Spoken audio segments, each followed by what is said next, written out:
ഞാൻ നിൽക്കുന്ന കോളേജിൻ്റെ ബാക്ക്ഗ്രൗണ്ട് കണ്ടപ്പോൾ തന്നെ നിങ്ങൾക്ക് മനസ്സിലായിട്ടുണ്ടാവും. കറണ്ടിൽ ഞാനുള്ളത് ഉസ്ബെക്കിസ്ഥാനിലെ one of the oldest medical university ആയിട്ടുള്ള സമർക്കണ്ട് സ്റ്റേറ്റ് മെഡിക്കൽ യൂണിവേഴ്സിറ്റിൻ്റെ ഫ്രണ്ടിലായിട്ടാണുള്ളത്. ഇന്നിവിടെ വന്നപ്പോൾ വളരെ സന്തോഷകരമായ ഒരു കാര്യം കൂടെ നടക്കുന്നുണ്ട്.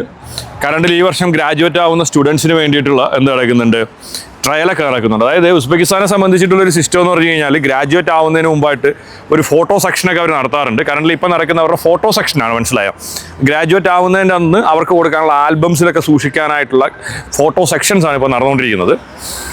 സമർക്കണ്ട് സ്റ്റേറ്റ് മെഡിക്കൽ യൂണിവേഴ്സിറ്റിയെ സംബന്ധിച്ചിട്ട് നമ്മൾ ഉസ്ബെക്ക് എടുക്കുകയാണെങ്കിൽ ഇടയിലെ വൺ ഓഫ് ദ ഓൾഡസ്റ്റ് ആയിട്ടുള്ള യൂണിവേഴ്സിറ്റിയാണ്. ഉസ്ബെക്കിൽ കറണ്ടിൽ നമുക്കിപ്പോൾ ഇന്ത്യൻ സ്റ്റുഡൻസ് പഠിക്കുന്ന യൂണിവേഴ്സിറ്റികൾ, എസ്പെഷ്യലി നമ്മുടെ മല്ലു സ്റ്റുഡൻസ് പഠിക്കുന്ന യൂണിവേഴ്സിറ്റികൾ എടുക്കുകയാണെങ്കിൽ തഷ്കൻഡ് മെഡിക്കൽ അക്കാഡമി ഉണ്ട്, ദെൻ ഫർഗാന ഉണ്ട്, സമർക്കണ്ട് സ്റ്റേറ്റ് മെഡിക്കൽ യൂണിവേഴ്സിറ്റി ഉണ്ട്, പിന്നെ ആൻഡിജാനിലുള്ള ആൻഡിജാൻ സ്റ്റേറ്റ് മെഡിക്കൽ ഇൻസ്റ്റിറ്റ്യൂട്ട് ഉണ്ട്.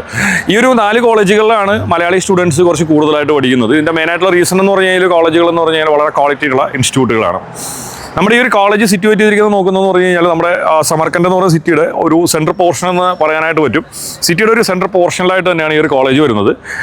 നമ്മുടെ മെയിൻ റോഡിൻ്റെ ഫ്രണ്ടിലായിട്ടാണ് ഈ ഒരു കോളേജ് ഉള്ളത്. അതുകൊണ്ട് തന്നെ സ്റ്റുഡൻസിനെ സംബന്ധിച്ചിട്ടെന്ന് പറഞ്ഞു കഴിഞ്ഞാൽ ഒരു ട്രാൻസ്പോർട്ടേഷൻ എന്ന് പറയുന്നൊരു കാര്യമൊന്നും ഇവിടെ ഒരു പ്രോബ്ലം ആയിട്ട് വരുന്നില്ല.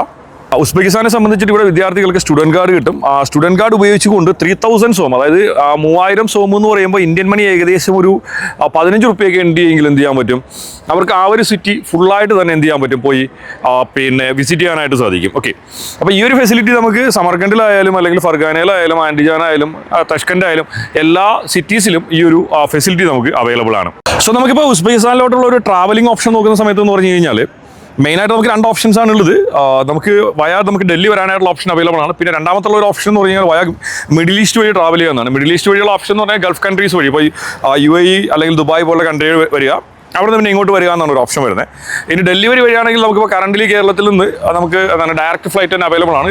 ഇപ്പോൾ ഇൻഡിഗോ ഓപ്പറേറ്റ് ചെയ്യുന്നുണ്ട്. അപ്പോൾ ഇൻഡിഗോ തഷ്കണ്ടിലോട്ട് ഫ്ലൈറ്റ് ഓപ്പറേറ്റ് ചെയ്യുന്നതുകൊണ്ട് തന്നെ നമുക്ക് ട്രിവാൻഡ്രത്തുനിന്നോ കൊച്ചിയിൽ നിന്നോ കാലിക്കറ്റിൽ നിന്ന് എവിടെയായാലും നമുക്ക് എന്ത് ചെയ്യാം, ഡൽഹി വരാം. ഡൽഹി വന്നിട്ട് പിന്നെ ഇങ്ങോട്ട് വരാനായിട്ടുള്ള ഓപ്ഷൻ അവൈലബിൾ ആണ്. ഇനി നമ്മളിത് സമർക്കണ്ടിൻ്റെ കേസിലോട്ട് എടുക്കുന്ന സമയത്ത് എന്ന് പറഞ്ഞാൽ സമർക്കണ്ടിലോട്ട് വരുന്ന സമയത്ത് എന്ന് പറഞ്ഞ് നമുക്ക് ഡൽഹി വഴി വരികയാണെങ്കിൽ സമർക്കണ്ടിൽ നമുക്ക് ഡയറക്റ്റ് ഫ്ലൈറ്റ് അവൈലബിൾ അല്ല.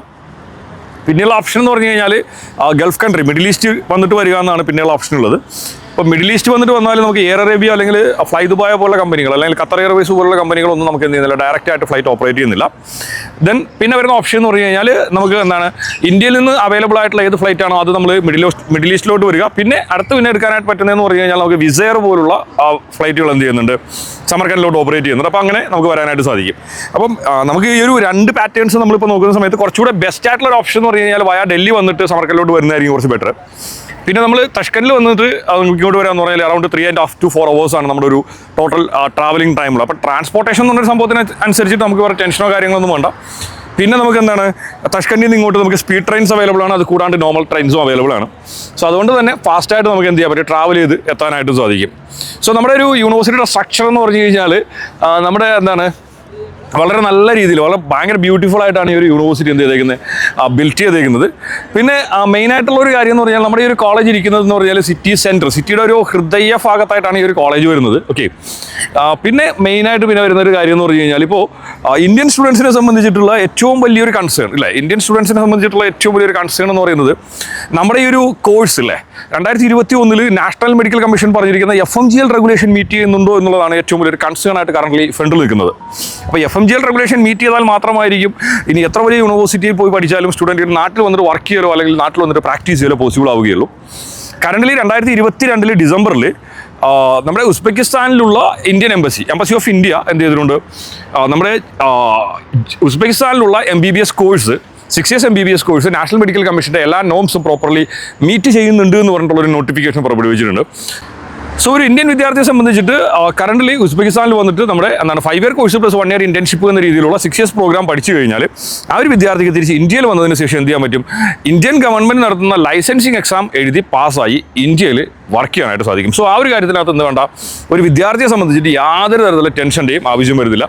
സോ നമുക്കൊരു കാര്യം ചെയ്യാം, നമ്മുടെ കറണ്ട്ലി ഗ്രാജുവേറ്റ് ആവാനായിട്ട് പോകുന്ന വിദ്യാർത്ഥികളൊക്കെ ഒന്ന് കണ്ടു നോക്കാം അല്ലേ. അവരുടെ ഡ്രസ്സിങ്ങും കാര്യങ്ങളൊക്കെ വളരെ ബ്യൂട്ടിഫുൾ ആയിട്ടുണ്ട്. അവരുടെ ഒരു സന്തോഷമാണല്ലേ, കഴിഞ്ഞ 6 വർഷത്തെ അവരുടെ പ്രയത്നം എന്ത് ചെയ്യാൻ പോവാണ്. അപ്പോൾ നമ്മുടെ സമർക്കണ്ട് സ്റ്റേറ്റ് മെഡിക്കൽ യൂണിവേഴ്സിറ്റിയെ സംബന്ധിച്ചിട്ട് ഓരോ വർഷവും ഏകദേശം 500-ൽ പരം വിദ്യാർത്ഥികളാണ് എന്ത് ചെയ്യുന്നത്, ഗ്രാജുവേറ്റ് ആവുന്നത്. അപ്പോൾ ഇതിൽ ഇത്രയും മാത്രം സ്റ്റുഡൻസിനെ കാണുന്നതിൻ്റെ റീസൺ എന്ന് പറഞ്ഞു കഴിഞ്ഞാൽ ഇവിടെ എന്ന് പറഞ്ഞാൽ ബാച്ച് വൈസ് ആണ് എന്ത് വരുന്നത്, അവരുടെ ക്ലാസ്സസ് കാര്യങ്ങളൊക്കെ വരുന്നത്. ഓക്കെ, സോ ഇത് അവരുടെ ഒരു ബാച്ച് മാത്രമാണ്. ഇത്തരത്തിലുള്ള 30-40 ബാച്ചുകളൊക്കെ അവർക്ക് ഉണ്ടാവും. ഓക്കെ, സോ ഇതാണ് നമ്മുടെ സ്റ്റുഡൻസ് ഗ്രാജുവേറ്റ് ആവുന്ന സമയത്ത് അവർക്ക് ലഭിക്കുന്ന ഡ്രസ്സും കാര്യങ്ങളൊക്കെ ഇതൊക്കെയാണ് വരുന്നത്. നമ്മളിപ്പോൾ സമർക്കണ്ട് സ്റ്റേറ്റ് മെഡിക്കൽ യൂണിവേഴ്സിറ്റിയുടെ കാര്യത്തിലോട് വരുന്ന സമയത്ത് എന്ന് പറഞ്ഞു കഴിഞ്ഞാൽ നമ്മുടെ ഈ ഒരു കോളേജ് ഇരിക്കുന്നത് പറഞ്ഞാൽ സിറ്റിയുടെ സെൻട്രൽ പോർഷനിലായിട്ടാണ് ഈ ഒരു കോളേജ് വരുന്നത്. നമ്മളിപ്പോൾ ഒരു ക്യാമ്പസ് എന്ന രീതിയിൽ കാണുകയാണെങ്കിൽ, അല്ലെങ്കിൽ ഒരു വലിയൊരു ക്യാമ്പസ് ലൈഫ് ആ രീതിയിൽ കാണുകയാണെങ്കിൽ, നമുക്കിപ്പോൾ ഉസ്ബെക്കിസ്ഥാനിലെ കോളേജുകൾ എടുക്കുകയാണെങ്കിൽ നമുക്ക് തഷ്കൻ മെഡിക്കൽ അക്കാഡമിയോ അല്ലെങ്കിൽ സമർക്കണ്ടിനെയോ അല്ലെങ്കിൽ ആൻഡിജാനെയോ ഫർഗാന പോലുള്ള കോളേജുകളൊക്കെ നമ്മൾ കമ്പയർ ചെയ്യുകയാണെങ്കിൽ വലിയൊരു ക്യാമ്പസ് അല്ലെങ്കിൽ ഭയങ്കര campus life, then sports related ആയിട്ടുള്ള ആക്ടിവിറ്റീസിന് വേണ്ട ഫെസിലിറ്റീസ്, അങ്ങനെയൊക്കെയുള്ള ഒരു സാധനം ഒരു സിംഗിൾ ക്യാമ്പസിൽ നോക്കുകയാണെങ്കിൽ എനിക്ക് തോന്നുന്നത് സമർഖണ്ടിനേക്കാളും കുറച്ചുകൂടി ബെറ്റർ ആയിട്ടുള്ള ഒരു കോളേജ് ഫർഗാന ആയിരിക്കും. ബിക്കോസ് ഈ ഒരു കോളേജിനെ സംബന്ധിച്ചിട്ടുണ്ടെങ്കിൽ അക്കാഡമി ബ്ലോക്ക് മാത്രമാണ് ഇവിടെ അവൈലബിൾ ആയിട്ടുള്ളത്. പിന്നെ ഹോസ്പിറ്റൽ വരുന്നത് സെപ്പറേറ്റ് ആയിട്ടാണ് വരുന്നത്. അങ്ങനെയാണുള്ളത്. ഓക്കെ, ദെൻ നമ്മൾ ഒരു ഓവറോൾ ആസ്പെക്ട്സ് നോക്കുന്ന സമയത്ത് college one of the oldest കോളേജാണ്. അതുകൂടാണ്ട് ഹോസ്പിറ്റൽ ഫെസിലിറ്റി ബാക്കിയുള്ള കാര്യങ്ങളൊക്കെ വളരെ മികച്ച ഹോസ്പിറ്റൽ ഫെസിലിറ്റി അങ്ങനെയുള്ള കാര്യങ്ങളൊക്കെ ഉള്ളൊരു കോളേജ് തന്നെയാണ്. ഓക്കെ, നമ്മളിപ്പോൾ കേരളത്തിൽ നമ്മൾ നോക്കുകയാണെങ്കിൽ ഇപ്പോൾ കോഴിക്കോട് മെഡിക്കൽ കോളേജും ട്രിവാൻഡ്രം മെഡിക്കൽ കോളേജും കോട്ടയം മെഡിക്കൽ കോളേജും ഒക്കെ കമ്പയർ ചെയ്യുമ്പോൾ ആ ഒരു ചെറിയ ഡിഫറൻസുകൾ മാത്രമാണ് ഈ പറയുന്ന കോളേജുകൾക്കെല്ലാം തന്നെ ഉള്ളത്. ഓക്കെ, സോ നിങ്ങളിപ്പോൾ നീറ്റ് എക്സാമിനേഷൻ എഴുതി അതിനുശേഷം എന്ത് ചെയ്തു, വിദേശത്തുള്ള നല്ലൊരു കോളേജിൽ പോയിട്ട് നിങ്ങൾ MBBS പഠിക്കാനായിട്ട് പ്ലാൻ ചെയ്യുകയാണ്. അങ്ങനെ നിങ്ങൾ പ്ലാൻ ചെയ്യുന്നുണ്ടെങ്കിൽ നിങ്ങൾക്ക് ചൂസ് ചെയ്യാൻ പറ്റുന്ന വൺ ഓഫ് ദ ബെസ്റ്റ് ചോയ്സുകൾ ഒന്ന് തന്നെയായിരിക്കും സമർക്കണ്ട് state medical university. So സമർക്കണ്ട് state medical യൂണിവേഴ്സിറ്റിയിൽ അഡ്മിഷൻ നേടുന്നതായിട്ട് ബന്ധപ്പെട്ട് അല്ലെങ്കിൽ ഇവിടെ എങ്ങനെയാണ് ആപ്ലിക്കേഷൻ പുട്ട് ഫോർവേഡ് ചെയ്യുന്നത്, അത്തരത്തിലുള്ള എന്തെങ്കിലും ഡൗട്ട്സ് കാര്യങ്ങളൊക്കെ ഉണ്ടെങ്കിൽ നിങ്ങൾക്ക് കൺഫേം ആയിട്ട് നമ്മളെ കോൺടാക്ട് ചെയ്യാവുന്നതാണ്. പിന്നെ മെയിനായിട്ടുള്ള ഒരു കാര്യം എന്ന് പറഞ്ഞാൽ ഞങ്ങളുടെ കമ്പനി ഓൾറെഡി ഉസ്ബെക്കിൽ രജിസ്റ്റേർഡ് ആയിട്ടുള്ള ഒരു കമ്പനിയാണ്. നമുക്ക് ഓൾറെഡി നമുക്ക് സമർഖണ്ടിൽ നമുക്ക് ഹോസ്റ്റൽ, അതുകൂടാണ്ട് നമ്മുടെ ഫുൾ ടൈം സ്റ്റാഫൊക്കെ അവൈലബിൾ ആണ്. സോ നമ്മുടെ ഒരു സ്റ്റുഡൻറ്റിന് ഫസ്റ്റ് ഇയർ മുതൽ 6th ഇയർ വരെയുള്ള എല്ലാ അസിസ്റ്റൻസും നമ്മുടെ സൈഡിൽ നിന്ന് തന്നെ ഉണ്ടാവും. സോ അഡ്മിഷനുമായി ബന്ധപ്പെട്ടുള്ള എല്ലാ ക്വയറീസിനും നിങ്ങൾക്ക് സ്ക്രീനിൽ കാണുന്ന നമ്പറിൽ കോൺടാക്ട് ചെയ്യാവുന്നതാണ്.